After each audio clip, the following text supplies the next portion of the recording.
Good to go? Okay. Again, welcome to Five Points Gallery. I'm Judith McElhone, the Executive Director of the Gallery. And before we begin tonight's program, I have a few brief announcements. First of all, our Annex Gallery, which is 2 doors up at 17 Water Street, has an opening tonight, and the opening will exhibit the work of Julie Palmer and Leslie Landau, and their exhibition is entitled Naturally Inspired. The Annex is a pop-up gallery managed by the Five Points University of Hartford Launchpad artists. This is a beautifully renovated space available for rent on a first-come, first-served basis. The staff and Five Points Launchpad artists who are here tonight, they have name tags on, and they'll be happy to answer any questions you may have on the Annex or the Launchpad initiative. Also, Five Points Gallery will host the 4th Community Critique Day on Saturday, May 12th from 10 to 1. Faculty members from our 3 consortium colleges, the University of Hartford, the University of Connecticut, and Northwestern Connecticut Community College, will give feedback on any work that anyone wants to bring into the gallery and have comments made on by these experts. It can be a single piece of art, it can be a drawing or a painting, or it could be a whole portfolio. They'll also answer questions on courses that are offered at the respective universities, also for matriculation or simply life enrichment. It's been a very popular event that we've had now for these past few years. And at that same time, the Launchpad Studios, which are shared studios by graduates of the University of Hartford, that are upstairs over Five Points Gallery, will be open for tours, as will the Annex Gallery. Phew. So last but not least, I would like to introduce to you our amazing volunteer tech crew. Harry Reed, right over here, Eric Hammer, yay, and Ed Canada. These guys who are so important to how Five Points operates will be videotaping and recording tonight's discussion. So it's my pleasure to introduce to you Anne Finholt, the curator of this wonderful exhibition. Anne, in her retirement, some of us are very active in our retirements, has built a reputation as a curatorial expert. Her attention to detail, commitment to excellence, and her belief in the relevance of art in everyday lives makes her a perfect match for the Five Points mission. And so, may I introduce to you Anne Finholt. Anne?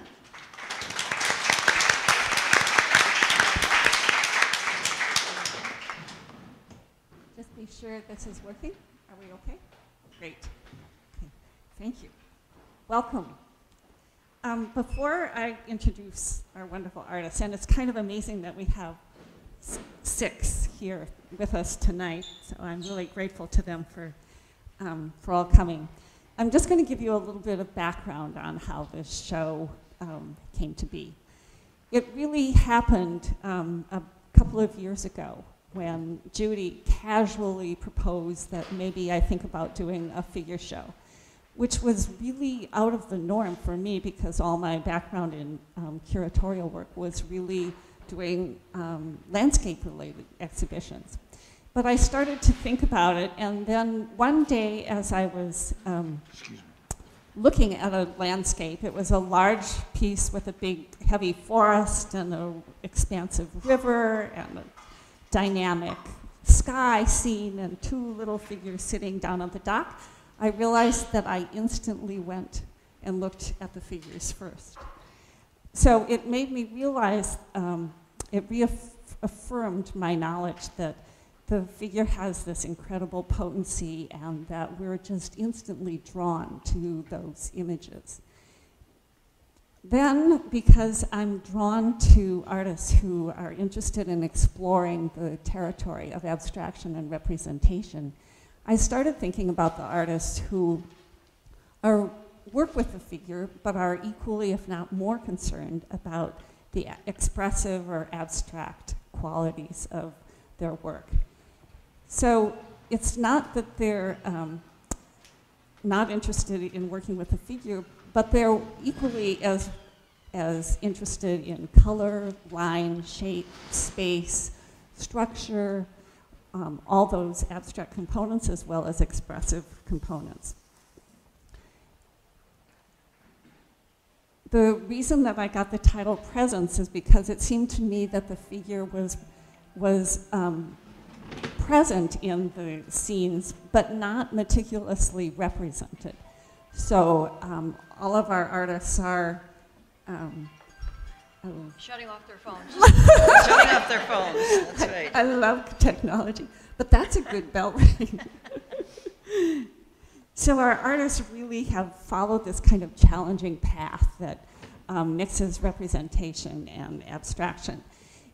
I think it's particularly challenging because we have this instinct to relate to the figure. And there are all these centuries of wonderful tradition of images of the human figure.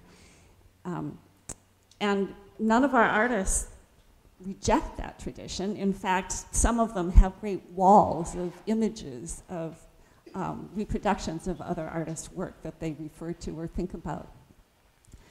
But they've been influenced by the developments in abstraction in the last several centuries.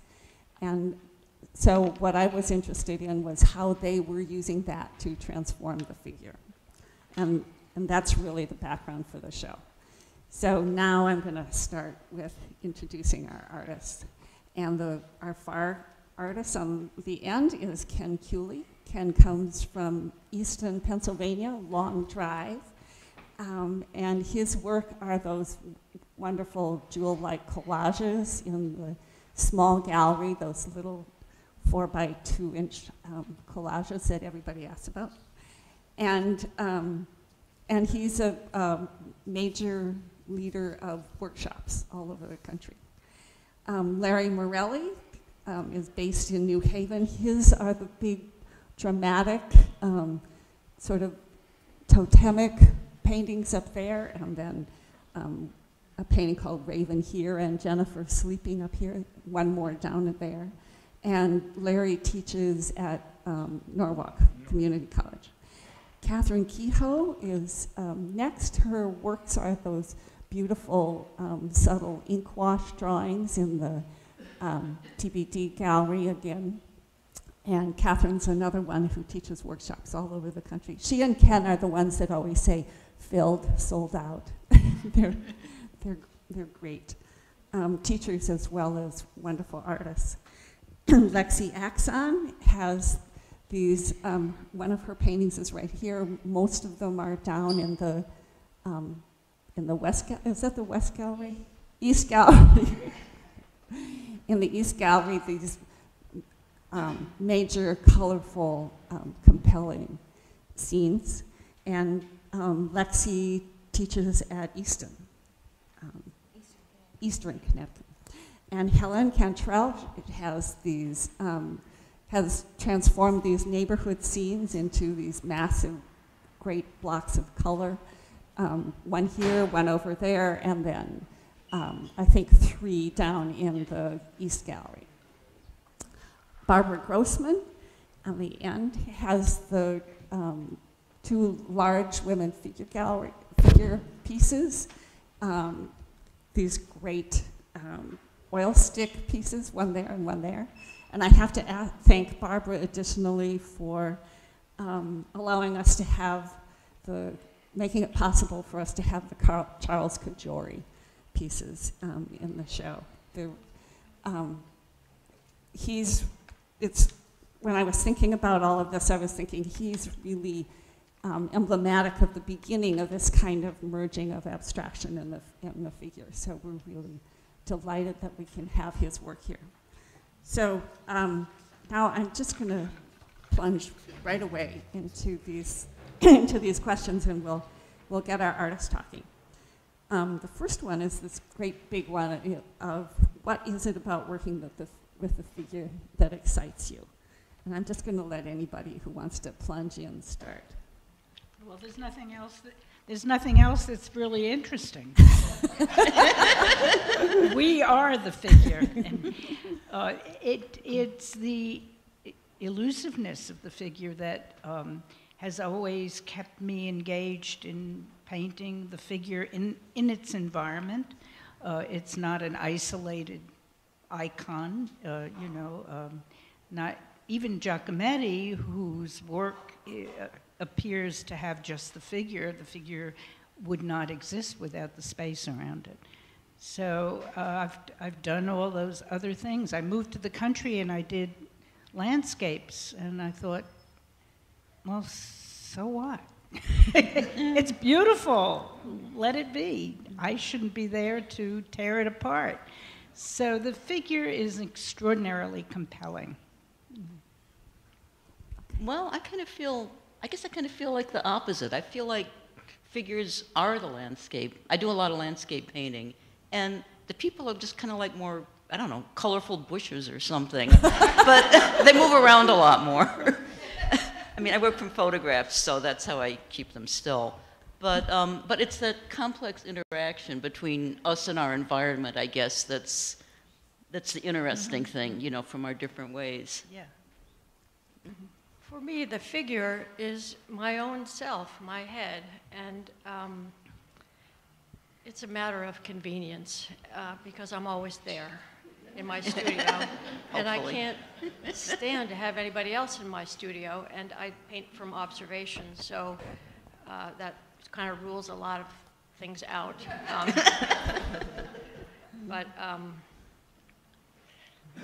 it's almost, I probably shouldn't say this because it's a show about the figure, but it almost doesn't matter what the subject is. For me, it's just a matter of looking and trying to understand what I'm seeing and trying to find some kind of equivalent in terms of shape, value, color. Is that good? Enough? That's great. Okay. Larry. I don't know that there ever was a choice for me to be a figure painter. I was just doing it before I even thought of doing it. And my work has evolved 2 or 3 times over the past 30 years, I guess. And it's been in the past maybe 20 that it's really taken on the direction that it has. And for me, a figure is, there has to be a confluence of content and form being the mark making. And the mark making comes after the fact of trying to get down what I want to get down in the figure. What I'm after for is the gaze. I'm after the gaze, because if you get the gaze suggests interiority. And if you get interiority, it's as if the world is coming back to you once again. Okay. So, Ken, do you want?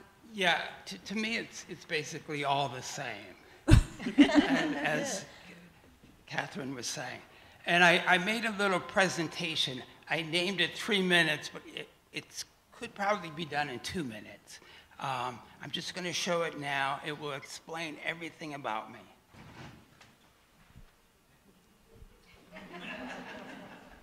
This is my early influence. Later influence. Oh, I can see. Can you see? Sort of. Bullwinkle, bronze. I see these things as very, very close. Composition, this is what I do in the morning. I don't have coffee. I get up and I have a piece of chocolate. You know, it's a 99% chocolate. So one day, I just broke it in half, and I stuck it on the scanner, and I started going back and forth. I could do this all my life. This is basically what I do every single day. But I was going to do 100, but then I got down to 25, and I ate the chocolate. Okay, so this is what I do today. I'm always painting. I work in acrylic. At the end of the day, I'm painting. I have leftover paint. I make strips. This is a very quick, what I'm doing here is every move that I'm making, I'm scanning, and I'm printing it out, so I'm going into the printout. So when I'll have 36 actual works.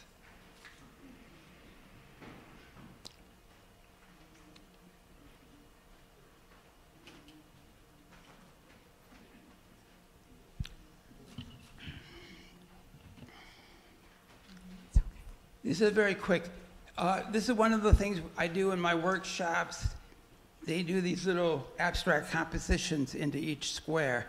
And this was on a slant, so I brought it home. And I just cut this little piece, and I thought, well, I'll put it wherever it looks good.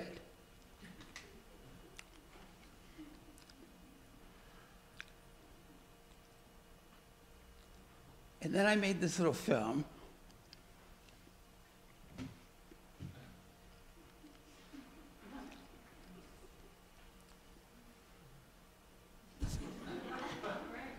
Okay, so this is just an invented little figure. And basically, I'm just putting down shapes, and then at some point, I'll put a couple triangles for the feet, maybe a couple for the hands, and it's a figure.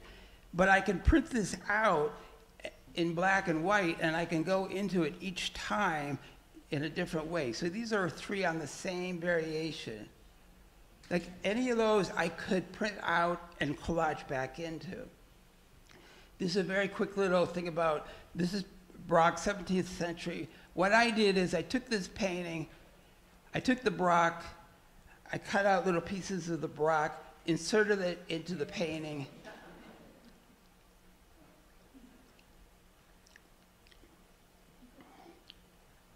And then I work with patterns, and this is it. This is the final little movie.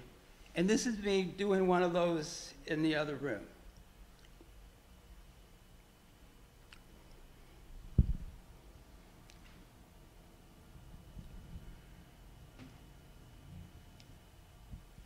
So I'm not thinking, I'm just like responding. I'm just putting one mark, one shape down, another shape, another shape, another shape, another shape.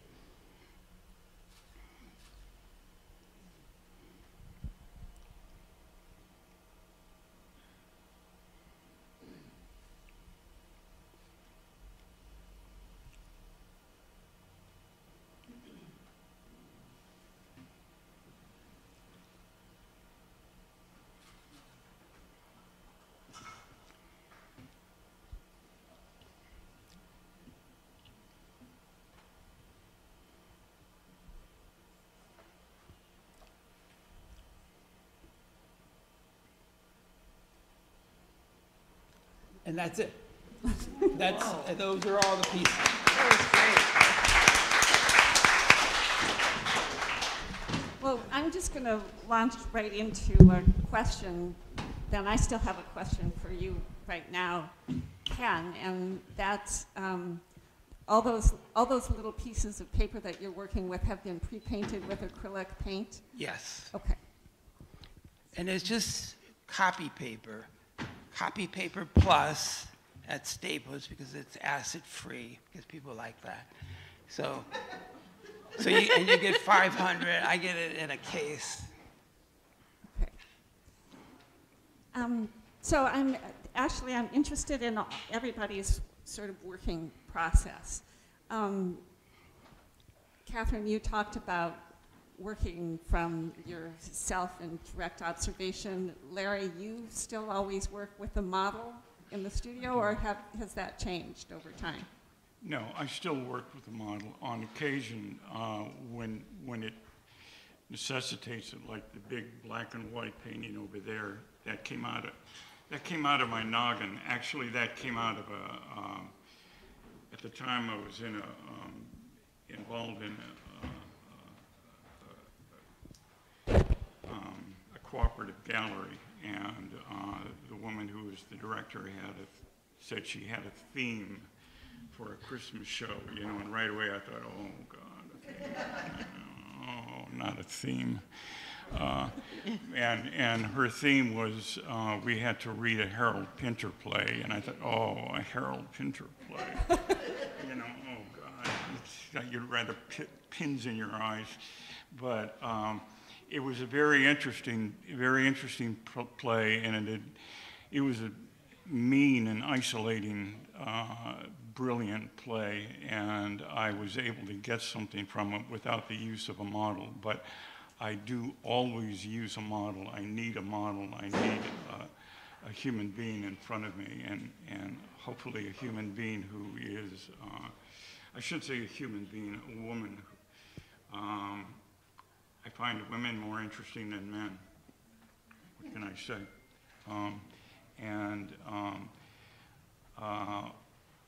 With a model, the most important thing is presence.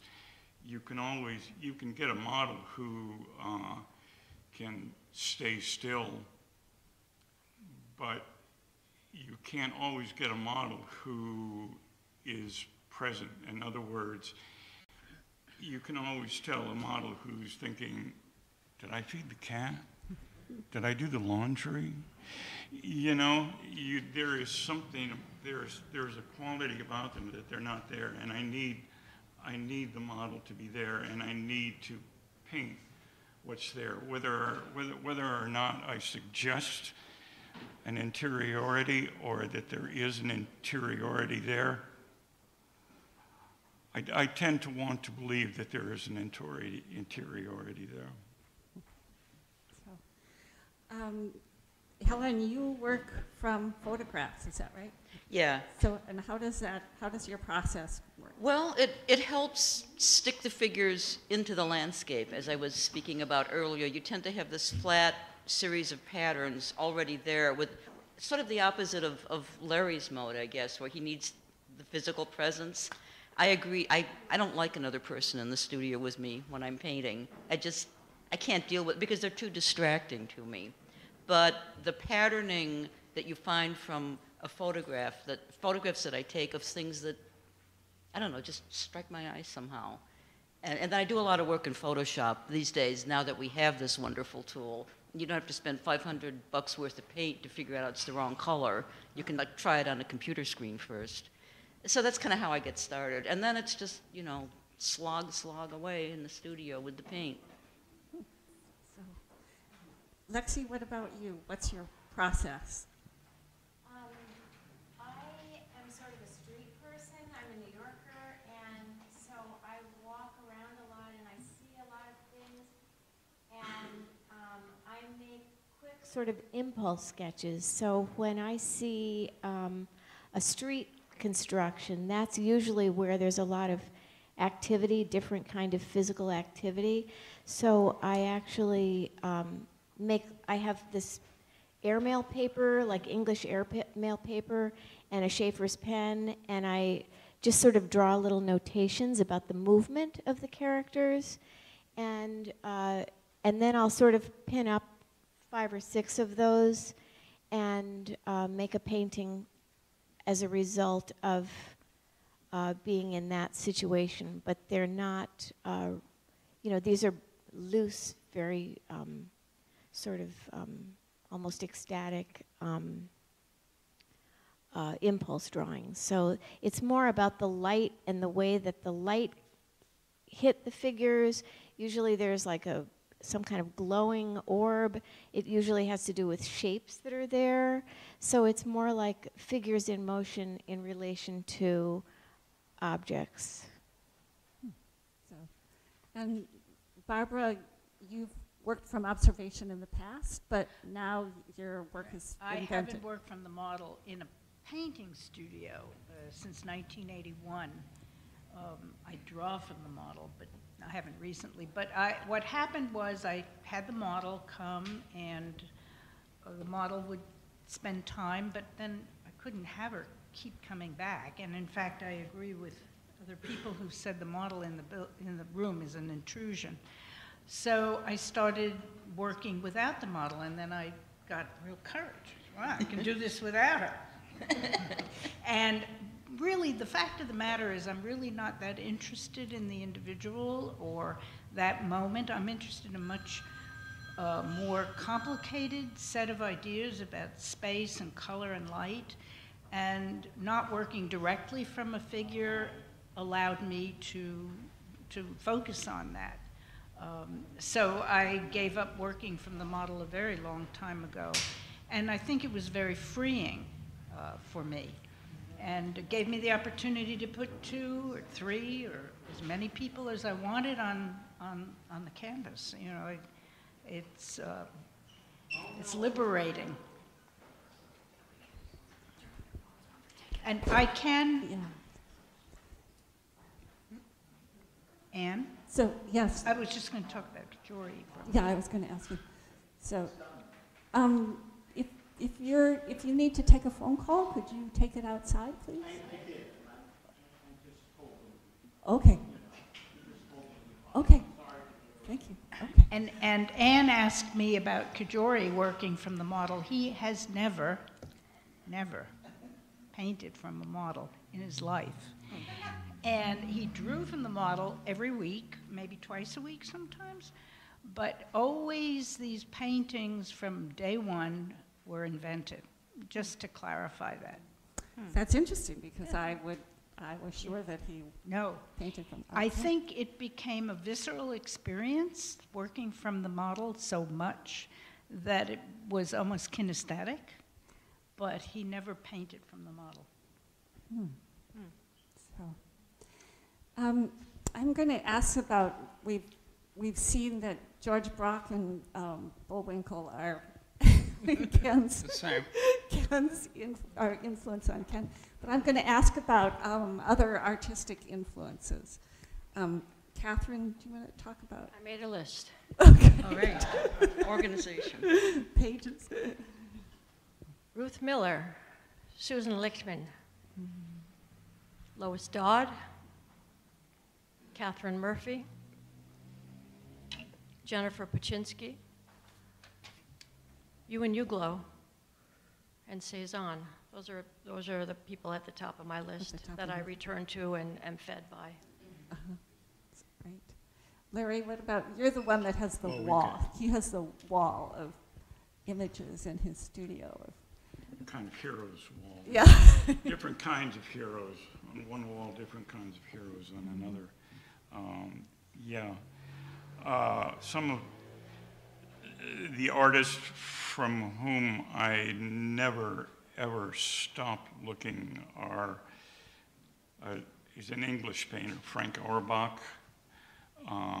Auerbach's probably in his late 80s now and still cranking.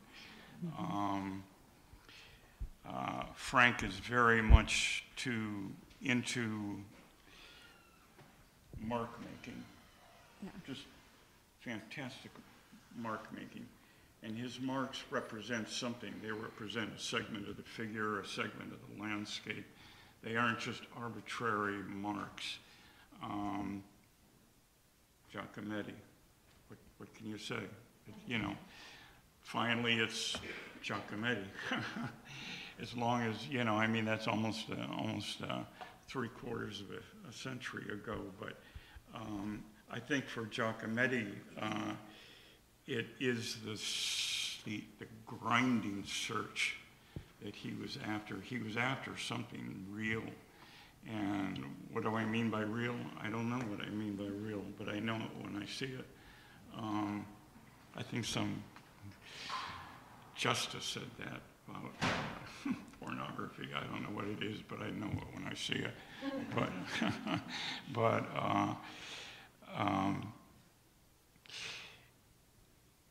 and I like to think of my work, my process is that, and I speak for myself, painting is not knowing what you're looking for until you find it. Lexi, how about you? How about influences? Actually, Elizabeth Murray is a remarkable artist, was a remarkable artist. And she sort of put together all the things from her personal life and kind of shattered them and broke them up into pieces. And her color sense is great. Susan Rothenberg is another one who I love her paintings. And Louise Bourgeois, of course. And my first teacher was actually Diane Marinero, who was a really remarkable watercolorist, an early graduate of Yale. And she was she had an incredible spirit in the way she painted. So those are some of my many favorites. Franz West probably is in there right now. So. Great. Helen? Well, there's the big three for me of sort of abstract modernism. Willem de Kooning, talking about figures in landscapes and figures as landscapes. Joan Mitchell, just for those big, huge bursts of swirling goddess-like creativity. And Richard Diebenkorn, I guess, is the one that's most familiar to me as like sort of an American and sort of suburban, simple, plain, ordinary stuff, but it was this most amazing art out of like lawn chairs and barbecues and just normal stuff. I didn't know that was possible as a kid, but I saw it and it was like, you know, you can do this out of anything. And that still stays with me, I think. Mm-hmm. Barbara? Well, I grew up in Manhattan, and so MoMA was where I hung out on the weekends. And I think the first painting I saw that just really knocked me out was the Guernica. And I looked at that until it left New York. But then I became enamored of Piero, and I copied Piero, and I spent a year studying it. So this is Piero della Francesca, yeah. Oh, yes, my friend Piero. Yeah. But I have a sort of fragmentation between Western art. I agree, de Kooning or Mondrian or Soutine or Cézanne, and Matisse, of course. But then I am incredibly drawn to Indian miniature painting and Assyrian sculpture. So and Persian painting. So I somehow think in some other life I maybe grew up in a different place. Because these things are on my mind all the time. You know how we don't really know who we are. And I think, oh, yeah, I can do these miniatures. And I couldn't sit there for more than 5 minutes, you know. But I like to imagine my body in that experience. And I, of course, don't do work anywhere like that, but it moves me and it makes me understand life in a different way. So I'm kind of torn between the Western canon and the non-Western canon, you know. So, let's see. I think I'm going to just move right into individual people. Actually, I know it was Kajori. Who were Kajori's influences? Well, I didn't think about that. He was good friends with Bill de Kooning and Guston, and I wouldn't say they were influences. They were pals, you know, and I'm sure they influenced each other. The art world was really small at that time. I think Cézanne was probably his most profound influence. You know, Matisse, yeah, you know. I think those two were probably his gods. Okay. So, Lexi, you described this series of paintings called your danger paintings, and they evolved from observing street repair. Could you talk a little bit more about what drew you to that subject?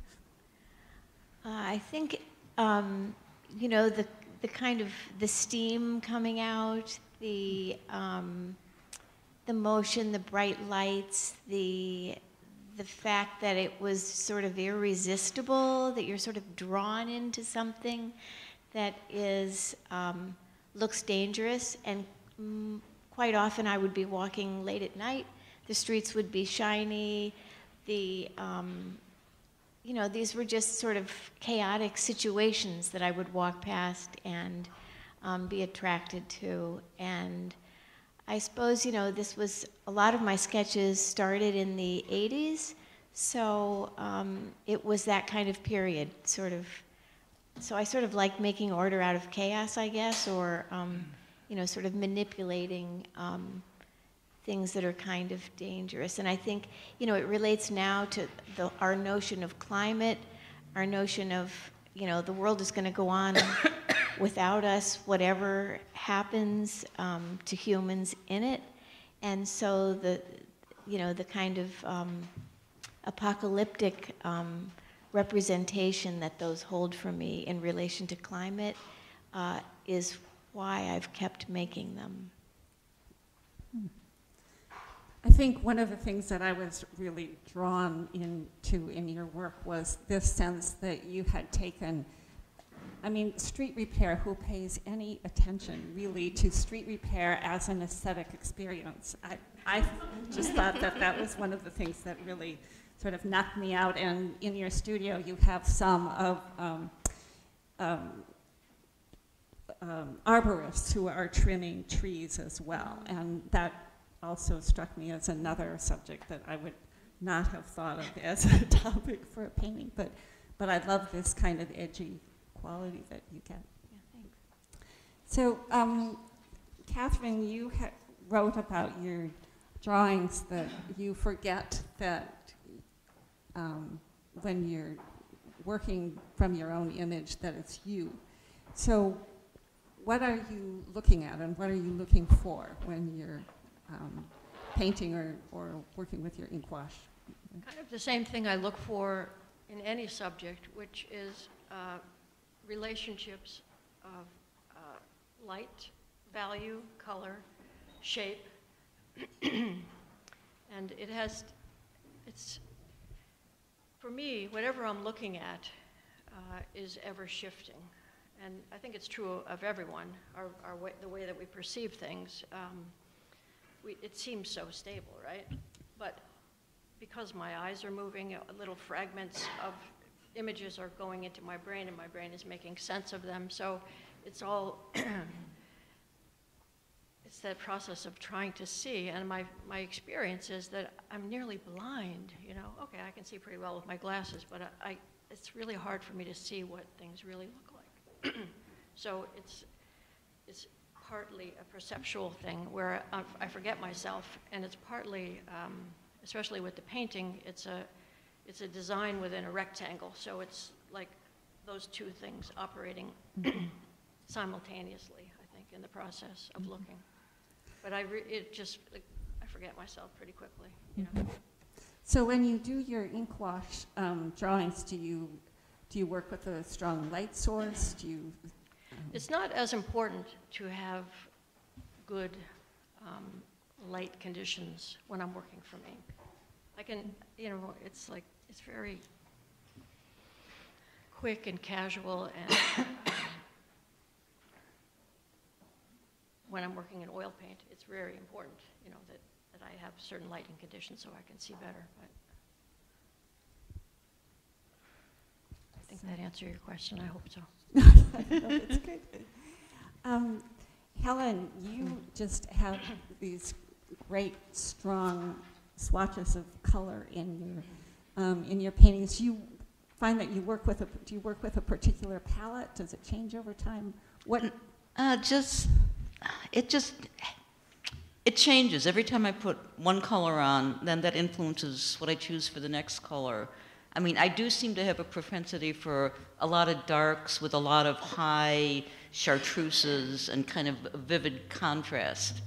Even though it's kind of a flat pattern. I mean, but there are very deep shadows. But I don't start with figuring out what colors I'm going to use. I start with, you know, kind of drawing it out and then see what looks good with what, and like that. Oh, I am influenced very much by Marvel Comics. I love the colors of comic books, and especially the Marvel Universe and those saturated superhero colors. Barbara knows because she's printed some for me. But that's kind of something I try to seek out a little bit more now.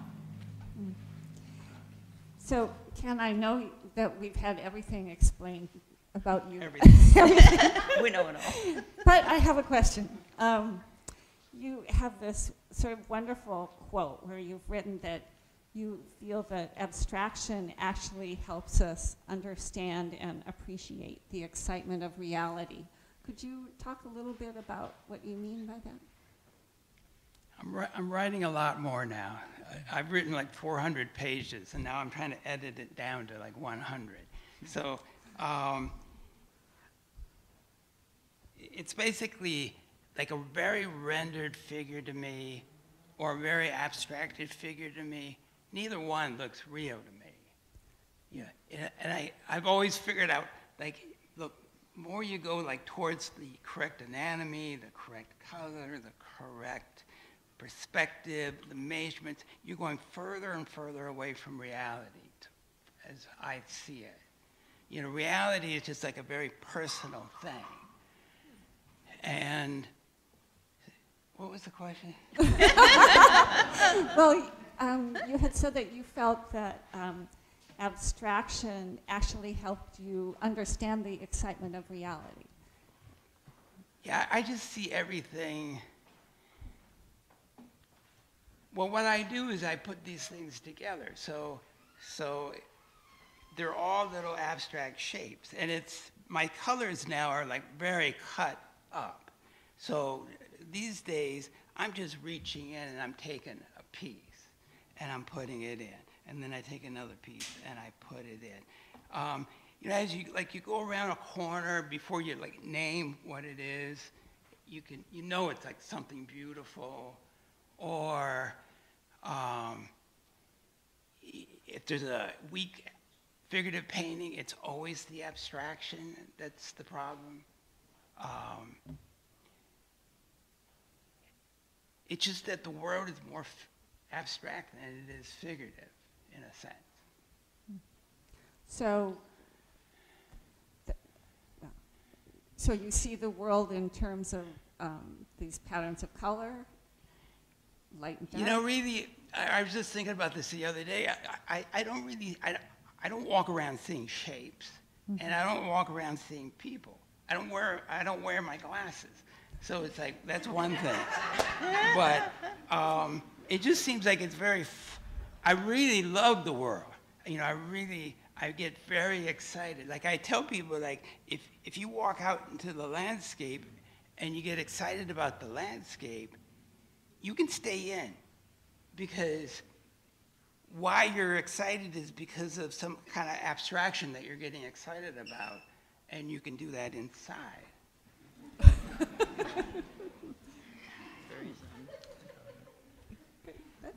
Yeah, I mean, I really don't, you know, I don't have my glasses. I don't really look that well.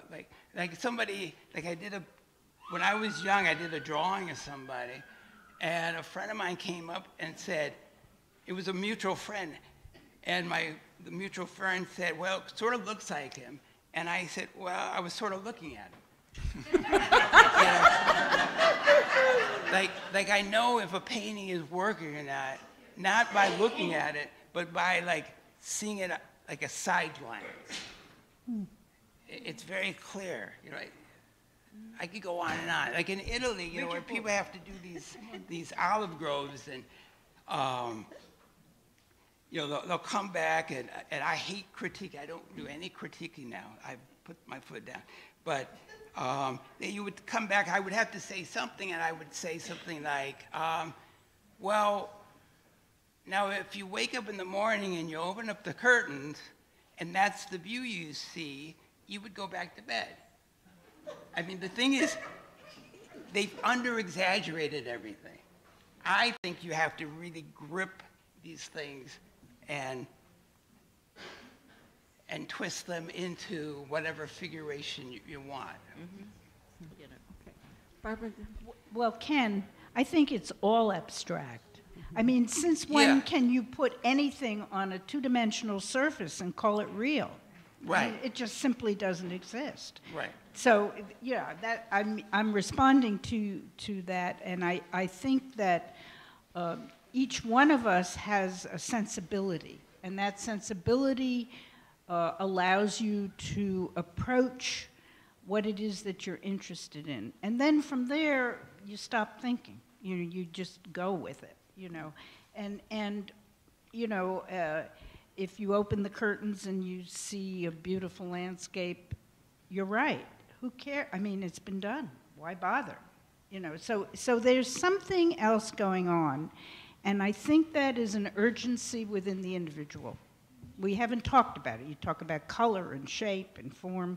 But anybody who spends their life making objects, paintings, installations, has something else going on. And it begins with this passion for a color, a shape, a figure, a space in my case, or light. But there's something really more profound, and that's almost impossible to talk about, but we try. And you know, when Anne asked, you know, how do you start? What do you make? I mean, you just go, and that you respond to yourself, basically, and I think that's what makes all of this work so personal, you know, and profound. Great. I'm going to open this up for questions. Are there, and so we have a microphone that we're moving around. Please, when you ask a question, would you speak into the microphone? Questions? Really? Yes, go ahead.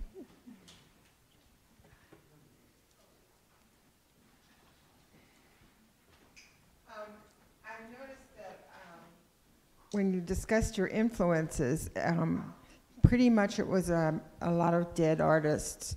And, you know, that's who we tend to think about. But I was recently asked, and I'd like to ask you, what contemporary artists do you respond to or talk to you, or you think your work talks to?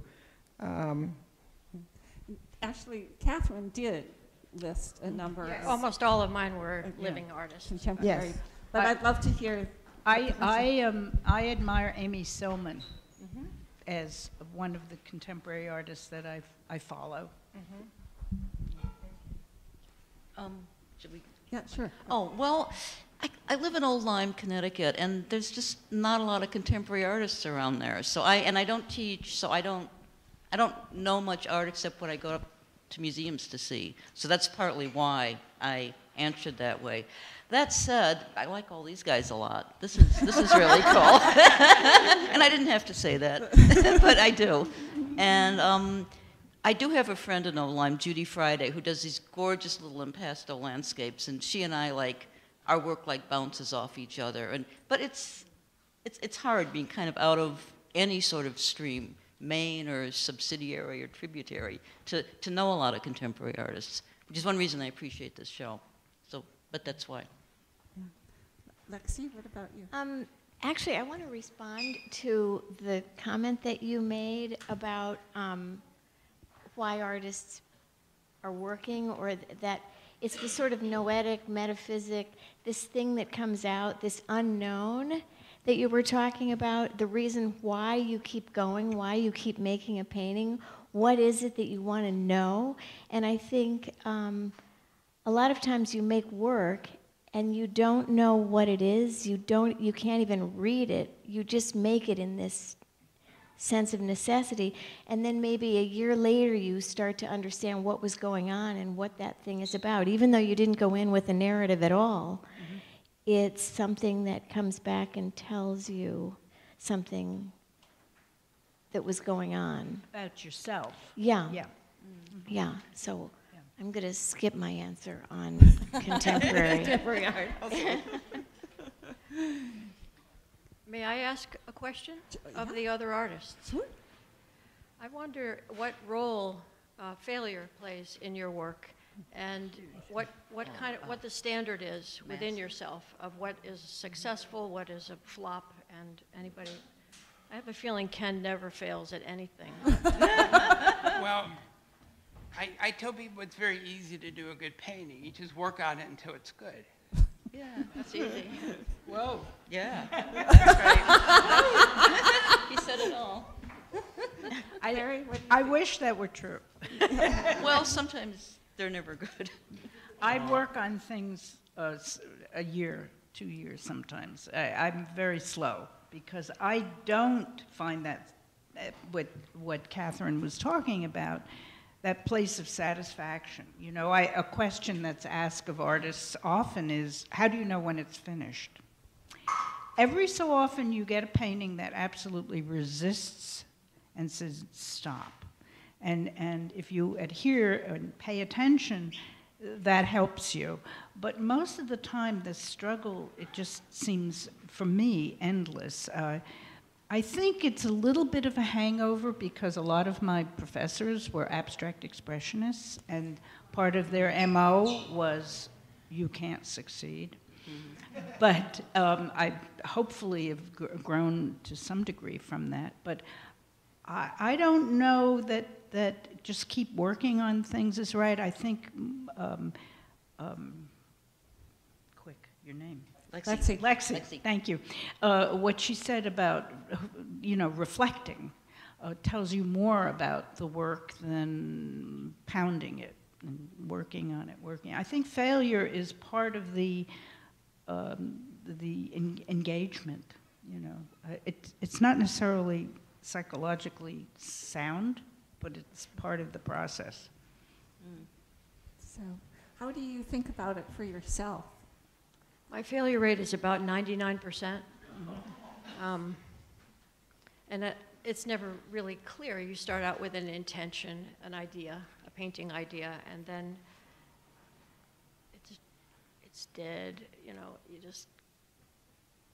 You try something else, you get desperate, you change your idea, and you just never know when you start where you're going to end up. And wouldn't it be boring if we knew where we were going to end up? But I guess one thing that was freeing for me about the ink wash drawings is, half of them in the trash, but some of them had a certain kind of vitality despite the distortions. In a way, those drawings freed me to go back to oil painting and not be so hard on myself. Mm-hmm. So, Larry, what about you? Going back to contemporary painters, Marlene Dumas. Anybody? I'm sure there's a group of people who, Roberta. Yes. Yeah. Marlene Dumas. Yeah. Marlene Dumas. She's fantastic. There's a show right now. I look at her work all the time, and she, she's one of the painters that makes you think that it's possible. Oh, I have to add, because my friend Nancy Lazar will kill me if I don't say she's also one of my favorite artists, and I just love her line and her big, huge lyrical people, landscape, messed up connections. They're all the same thing, the fruit and the table are the same thing with the sky. So she's a contemporary artist I like a lot. There, I said it. And you're right. Yes. Is it Larry? Yes. Larry, you work with models. Are these friends of yours, and do they inspire you to create the paintings that you do, or do you have that in mind beforehand? No, I don't have anything in mind beforehand. They're models that They're people you don't know? They're models that I have found either through going to open figure drawing sessions, or else that I have met. Believe it or not, I hang out at this coffee joint in New Haven, and I have gotten up the courage to, when I see a woman who's got all the qualities, they're modest. Great line. Oh, yeah. I don't know, they seem to have a modesty, they seem to have a quiet, they're always reading something good, and I think the modesty, a lot in New Haven, a lot of girls tend to, put all 100 watts out there, but these girls that I have asked to be my models they don't need to do anything. Just. How old are they? Raven was probably in her middle 30s. And she's a I was girl. interested in Jen was probably in her middle 30s. But there was a quietness, just very, very deep quietness about both of them that I really liked. And also too, in the studio, I have to mention that for a number of years I went to open figure sessions and to paint. And it took me some courage to, after I got a studio, to ask one of these models up to my studio, because it was no longer 15 painters in one model. It was one painter, one model. And that creates a tension, and the tension adds. Well, this one sleeping seems personal in some way to me. I don't know if I'm just because she's sleeping. I don't know. It took me a while to realize there was a figure there. I kept looking at it straight forward. She was sleeping? Yeah, that she was laying down, and then I thought, well, why doesn't he turn her around the other way? Well, that was the angle at which she fell asleep. It was a summer day, and I put the couch up on my model stand, and as soon as I put the couch down, she still had her robe on. She fell asleep instantly, and I thought, this is terrific. I think so too. And that was that. So, any other questions? Excuse me? There was some back there. You know, it's so clear that all of you are so passionate about what you do, and that there's no choice, and that you have to paint and create. And I'm wondering, I'm a therapist, so this is coming from that hat. Was this something that you knew very early on? Were you encouraged by your families? Were you given art lessons? I mean, how did this evolve? And I know some of you have addressed that, but I guess I'm looking more at family encouragement, friends, etc. Well, I went to music and art, and that saved me from going to an ordinary New York high school, and there was hardly any time in my life I thought I would do anything else. There was a moment I thought, biology, I like bugs, or, you know, but it was never real. My family was not particularly crazy about me doing art because you can't make a living doing art.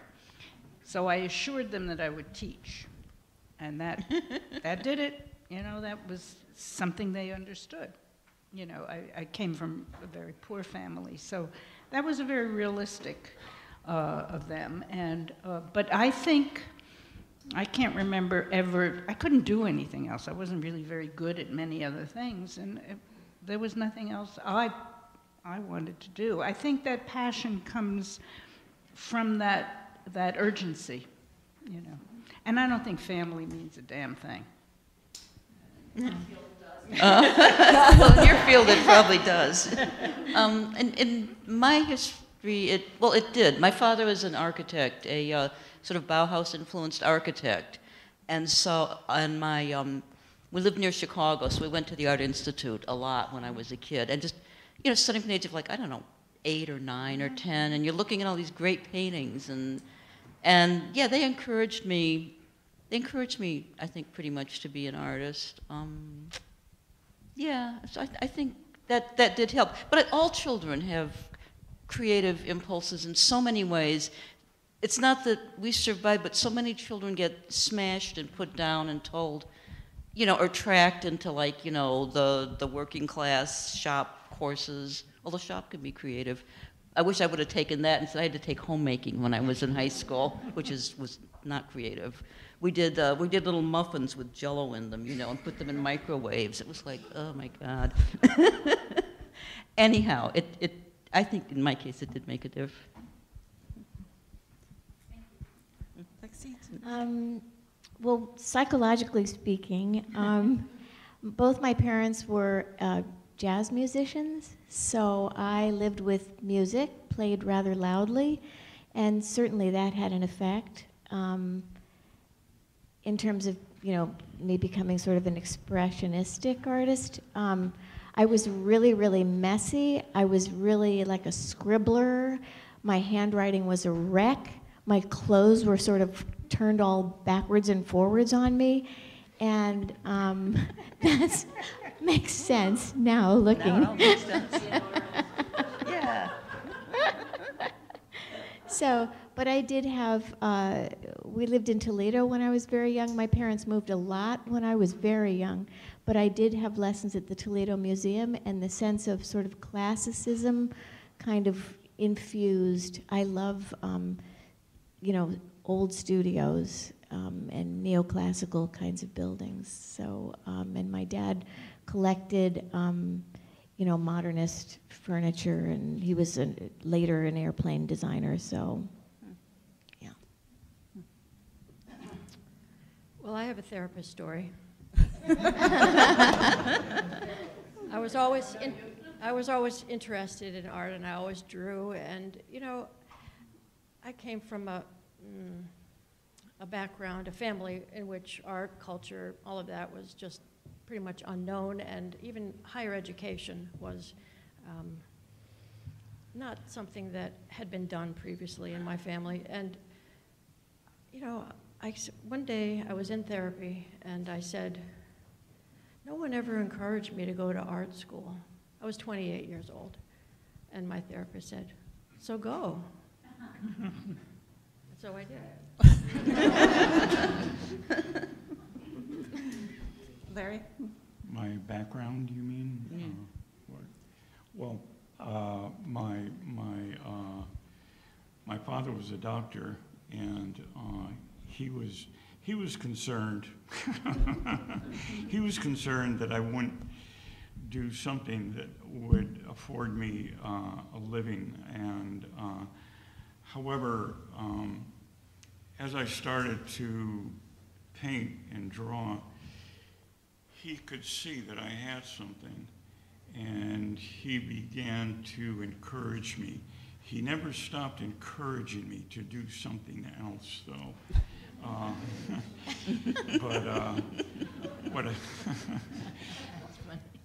What I do remember of my father, though, I think I might have gotten some of whatever abilities I have. He also did reconstructive surgery of the head and neck, not plastic surgery, reconstructive surgery. And I can remember him the night before having to go into the operation, and he would be drawing what it was he wanted to see the next day, and they were beautiful drawings. And so in that way, it's like, those are beautiful. I don't want to do the surgery. I want to do the drawings. Yeah. Ken, what about you? I don't think I was encouraged to do anything. There was like no talk of making a living. There was never talk about college. There was never no art. I was very obsessive. I would take paper and I would make little marks one after another, after another, after another, after another, pages and pages and pages. And then at some point I started writing, so I would just write. I had to write 1,000 words a day, like when I was in elementary school. This was like something that I had to do. So it was always setting these things up for myself. As far as drawing, I didn't really draw that much. I was never very good. I thought I was serious. I tell that story about the kindergarten, standing at the little easels in the kindergarten class and looking around and thinking to myself, I'm the only serious one here. But the truth of it was, these kids were doing these beautiful drawings. I was not. I was too neat.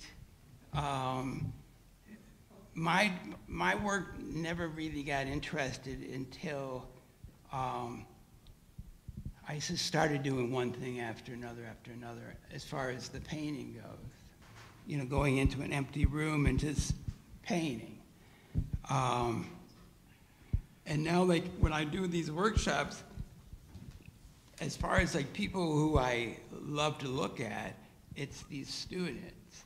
Like, I can get them to do these things that I'm very strict, I'm very controlling, but but they don't follow me.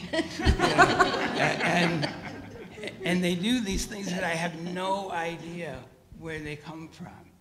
A lot of my, and I can name some names, but a lot of my students are so much better than me. But it doesn't really matter to me. You know, if I'm getting people to do this, I'm very happy.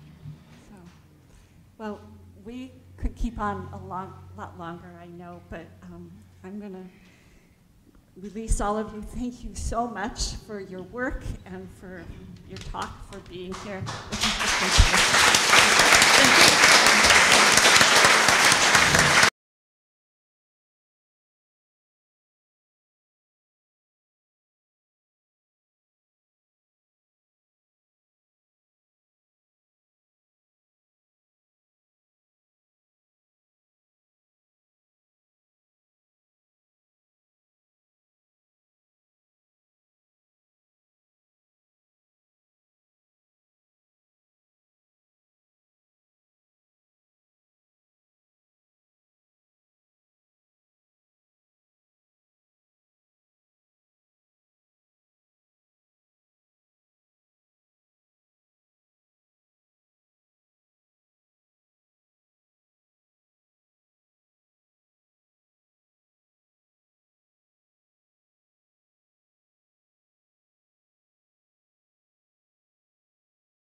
But it's that complex